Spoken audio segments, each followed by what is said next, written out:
Advise and extend my remarks. Without objection. Thank you, Mr. Speaker.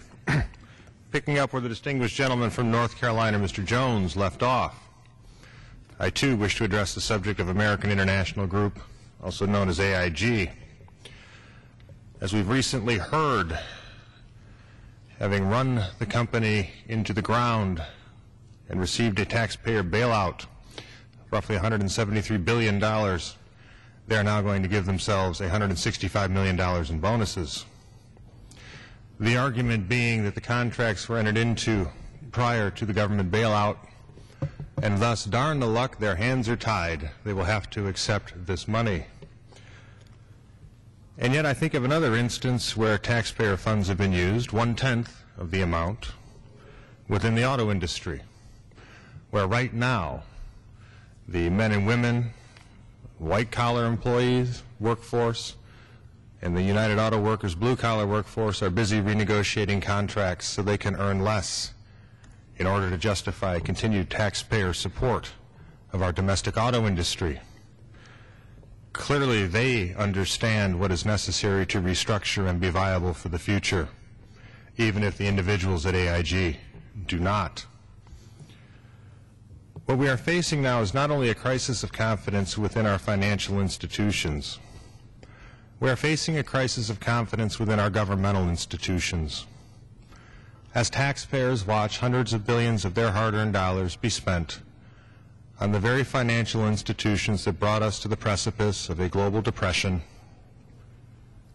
they now watch those individuals being rewarded with bonuses in amounts that no working family will ever see in a lifetime of sweat equity put into their professions and their careers. And they feel that it is unjust, that it is wrong. And they wonder how much longer this can continue. The sovereign American people want to know when their representative government will end the bailout of people such as AIG and restore order to our financial markets and justice to the taxpayers of the United States. Too often we forget the lessons of history, and so I would like to remind us of one from 1832, when President Andrew Jackson confronted the Bank of the United States.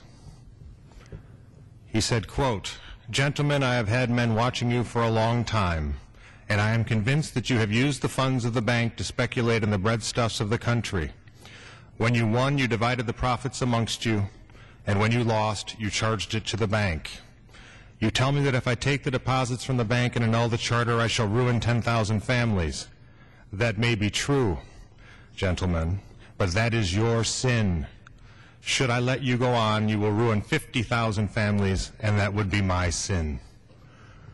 Toward the end of February, we heard that the administration was in discussions with AIG to potentially reprivatize that institution, to have the government throw out their governing boards that have brought us to this point, take control, and break them up and sell them off.